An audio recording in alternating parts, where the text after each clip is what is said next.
It's Wednesday, February 14, 2024, and this is KBIA's Views of the News. Our weekly roundtable on media behaviors comes to you from the studio at the Reynolds Journalism Institute. I'm Amy Simons, and here with me are my colleagues, Kiely and Earnest Perry. On our program this week, Tucker Carlson's trip to Moscow included that heavily teased sit-down interview with Vladimir Putin. We'll talk about it. What if newspapers were to give away subscriptions for free? Would the public take them up on it? We'll talk about an experiment in Pennsylvania and what that showed. And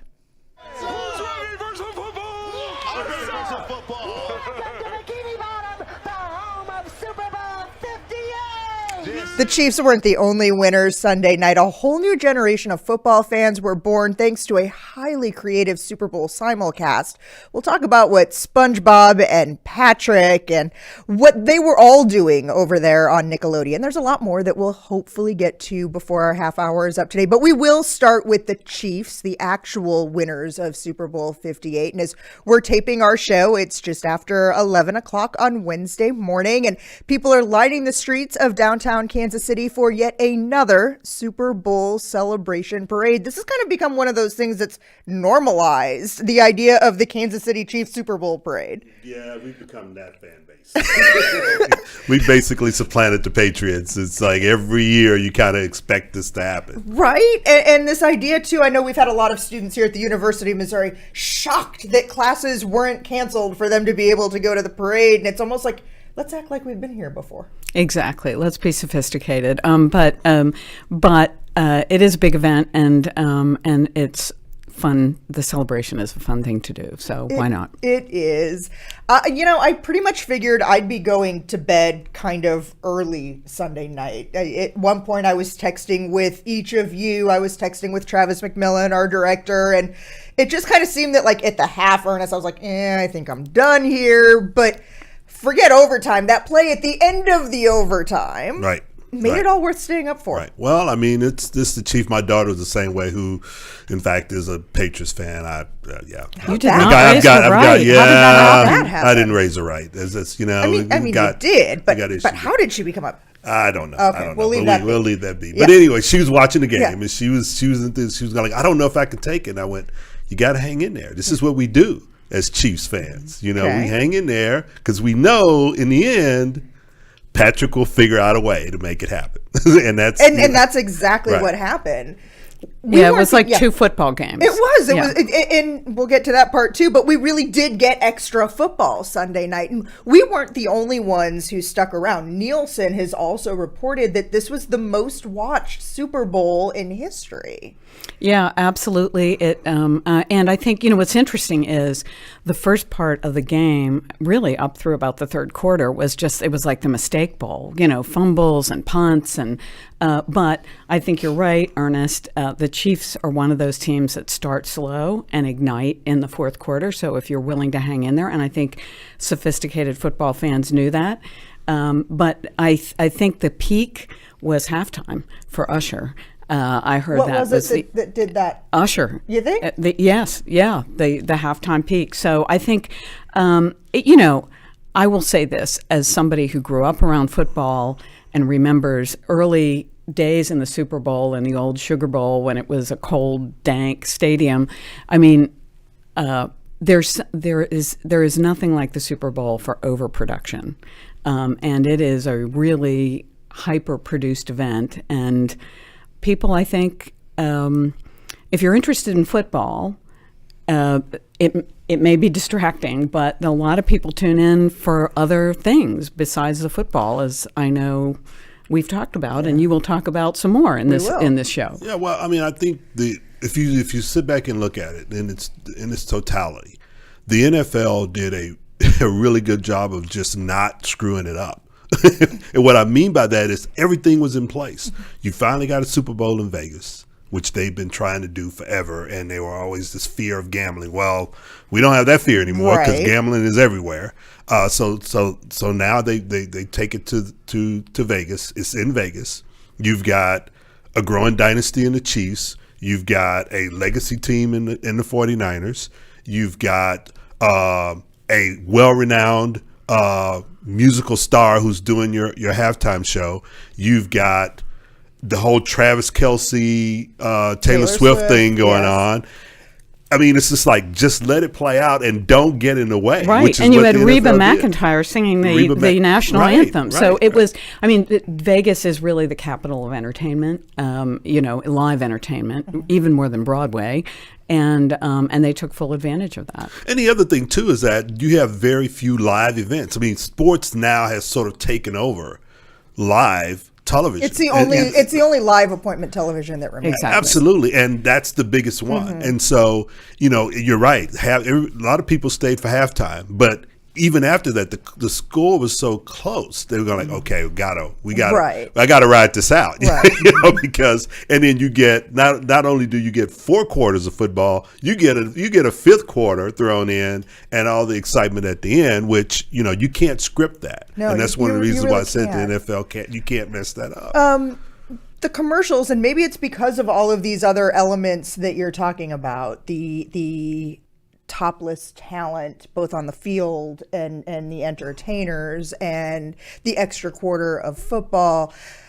I don't know, or it's maybe that idea that we saw a good number of the commercials earlier in the week. They didn't seem to be all that big of a thing in the moment, or people talking about them as they ran, as you might see in past years. But if you're to read what the critics put out there, these were some of the best ads in years that ran Sunday night. Yeah, and I think basically what they're saying is that the ads sort of spoke to the products, and at the same time tried to speak to the public in ways that weren't polarizing. And I think that was one of the things that most of the ads were really trying to hit on.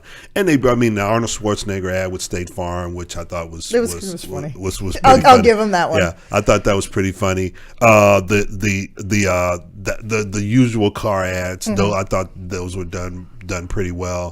I mean, the one that got the most, not either praise or criticism, was the one on the Cetaphil, the lotion, which was a sort of takeoff of Taylor Swift and Travis Kelce and the dad and the daughter coming in. I thought that one was pretty well done, and there's some controversy behind that, and you can read the story on our Links blog. But it's I just thought it was done well. Well, overall. and I think that the what you pointed to was the lack of polarization.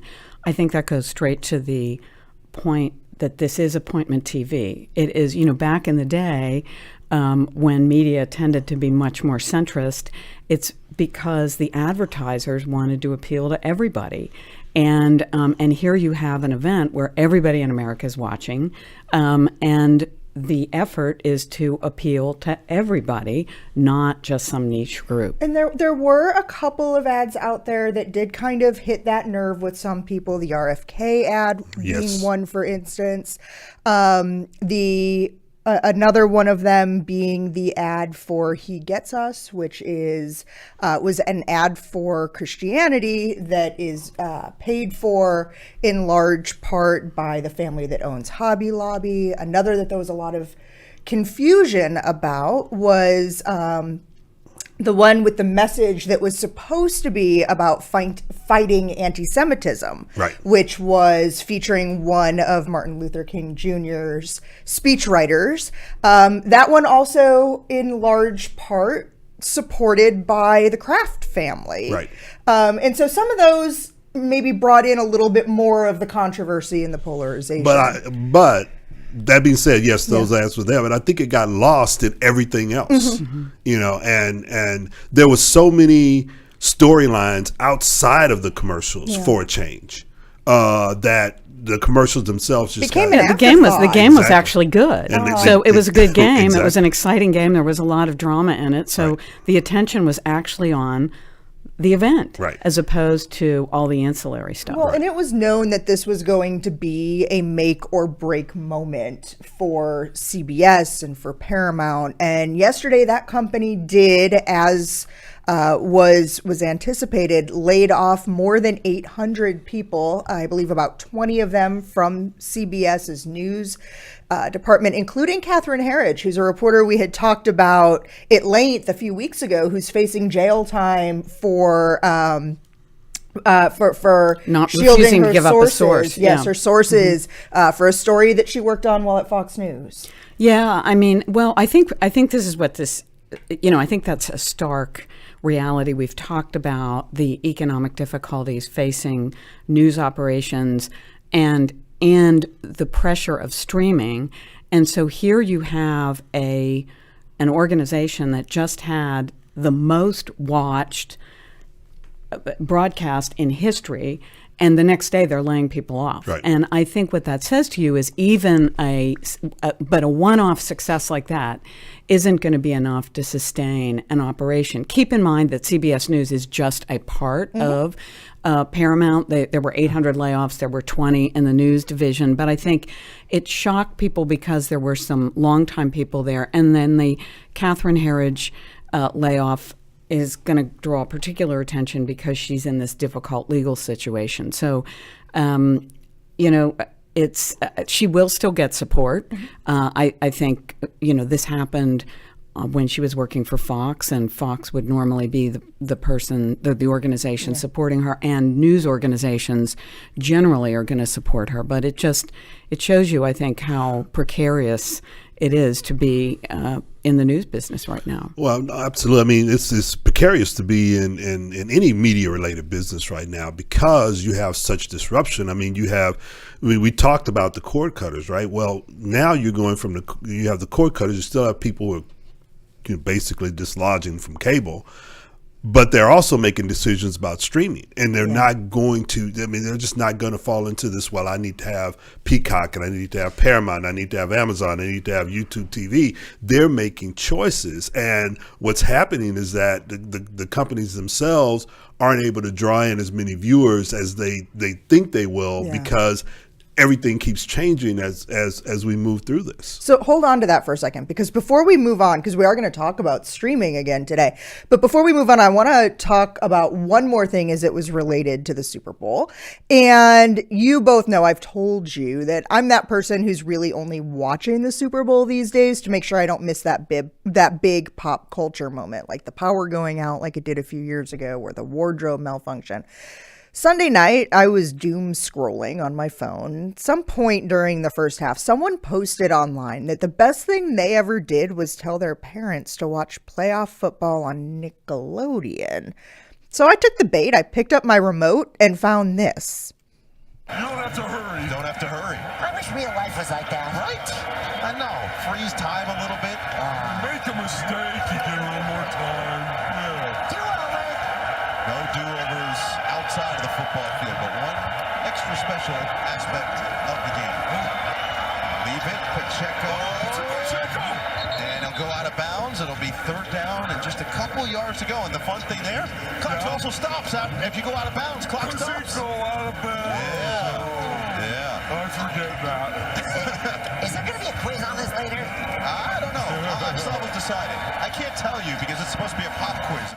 So SpongeBob wanted to know if there was going to be a quiz, because one of the things that made this so cool was it was a broadcast that was really designed. I mean, there were some funny jokes in there that I'm guessing only the adults caught on to, but it was designed to bring another generation into the game of football, that they explained the rules and made jokes about them. At one point, as penalties were called, Dora the Explorer would pop up from the little graphic at the bottom, and Dora the Explorer would explain the rule, explain why the penalty was assessed, and how many yards they'd be going back. So it was like an opportunity to school people in football while still entertaining and creating kind of this fun way to watch the game if you weren't into it otherwise. I will say I flipped over for a little while and I found it distracting, but that's me. You're I've been watching football for a long time, right? Yeah. But I could see how my grandson would probably watch it and go like, "Oh yeah, this is great." So I mean, again, like you said, you're bringing another generation into a sport that they're trying to grow. I'm so old school. I listened to this game on the radio. I started because I was cooking and I got addicted, and the play-by-play was so fantastic. And by the way, the radio was about 2 plays ahead of the TV broadcast. So I was very tempted to be calling or texting you and Amy and saying, I bet he's going to miss that extra point. and look like a genius. Well, one of the other things too that was interesting, because once I was in for a dime, I was in for a dollar, so I'm watching the whole rest of the game on Nickelodeon. And one of the things that was interesting on your text. Well, vicariously yeah, living and so one of the things that was interesting is I would go back and forth during the commercials. Most of the commercials were the same, but there were no commercials for beer.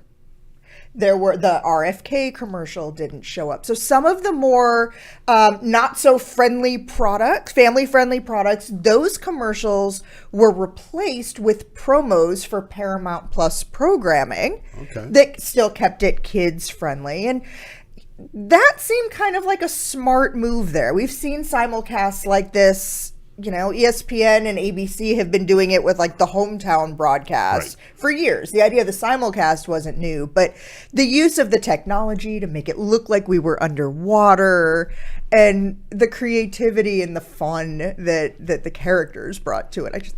Well, just the idea of not taking the Super Bowl too seriously, it seems very subversive. Right. Well, and I think one of those jokes that was great was at the very, very end. Patrick Starr, the pink character, says, "It's okay, I'm giving it up. Patrick Mahomes is the number one Patrick, the best Patrick. I'm even taking myself out of the running." So it was fun. Good imitation, Amy. What can I say? By the time that football is back on TV, though, next fall, there's a good chance we're going to see some big changes as the big three, we're talking ESPN, Fox, and Warner Brothers Discovery, are planning to launch a new streaming service. So, Ernest, I told you we'd come back to this because, we don't have enough streaming services, but this one is going to run live sports from just about every major sports league. This venture is going to make it possible to watch we're going to start counting on fingers, the NFL, the NBA, NHL, college football, the PGA Tour, Grand Slam tennis, U.S. soccer, and NASCAR all through a single streaming service. So consider for a minute that this season, football fans needed to subscribe to Amazon Prime games to watch, or Amazon Prime to watch Thursday night games, Peacock for Sunday games, and that one Saturday night Kansas City Chiefs game that wasn't on television at all, and Paramount Plus or YouTube TV for the Super Bowl. Consolidating all of this programming into one super app could solve a pretty big problem for viewers, but maybe it's not all fun and games from a business standpoint. Well, a couple things about this. One, I mean, I hear everything you're saying. I immediately thought when I saw that news that this is an effort by the networks to try to take some power back in the negotiating room with the leagues. And that if they all come in together, they can have a little more heft and maybe flip the tables there. But I question, number one, is this going to get past antitrust? Yeah, I mean, that's like it's every single professional sports league with the exception of MLB. Well, or did I miss somebody else? And too? here's no. In terms of the leagues, I think you're right. But in terms of the one big outlier is Paramount Plus, that's right. which is CBS. Well, which NBC wasn't involved in there either, though. Oh, Yep, okay. So Peacock. NBC, Peacock, they were on. So NBC, Universal, and Paramount were left out. So my point is, for viewers, you're still going to have to get Paramount Plus. You're still going to have to get Peacock. So does it really solve that problem? Right. And I think if you're a fan of a particular team, and it's your hometown team, which is how a lot of say people the Kansas roll, City Chiefs because most of their games are on Paramount and CBS. Yes, and you watch over the air. Right. I mean, if you're a cord cutter, you have an antenna. Right.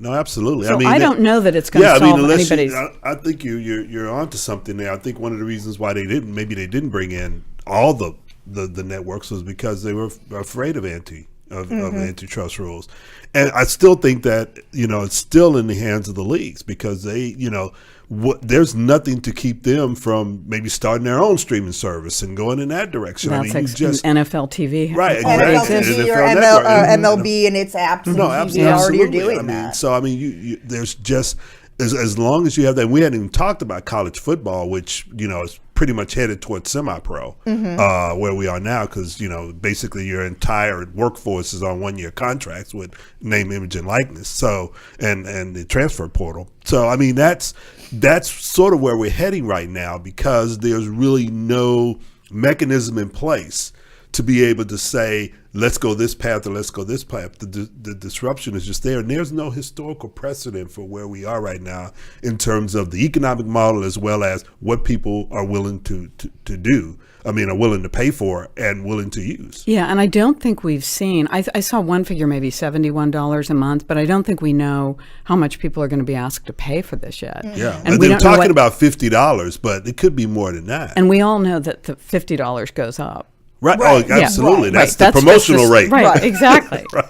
Yeah, so what are people willing to pay? What are people willing In to fact, pay? we're probably, if we look at the calendar, at about that point where the people who subscribed to Peacock for the Chiefs game anyway We'll Yeah. are start. probably losing their promotional rate from the That- $5.99. That's right. So maybe check your credit card bill, because if you signed up just for that promotion, we're probably at the point, if not already, where you're paying more if That's you right. forgot to cancel that. That's right. Yeah, can't wait to see that next SEC report. Yeah. Yeah. The drop off. Yeah. We didn't get a chance to talk last week much about Tucker Carlson's trip to Moscow, and I guess that's okay, because since our show last Wednesday, he's given us a lot more to talk about. Having had meetings with 2 people from the United States living in exile, and sitting down for more than 2 hours for an interview with Russian President Vladimir Putin, that interview was a lot. It was kind of a dud. He let the president of Russia talk endlessly about this obscure Russian history.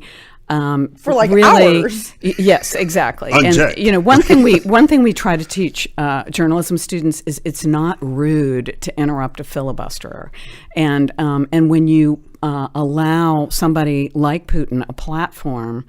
And to go on and on and on in this way that almost hypnotizes people, that's not journalism. Yeah.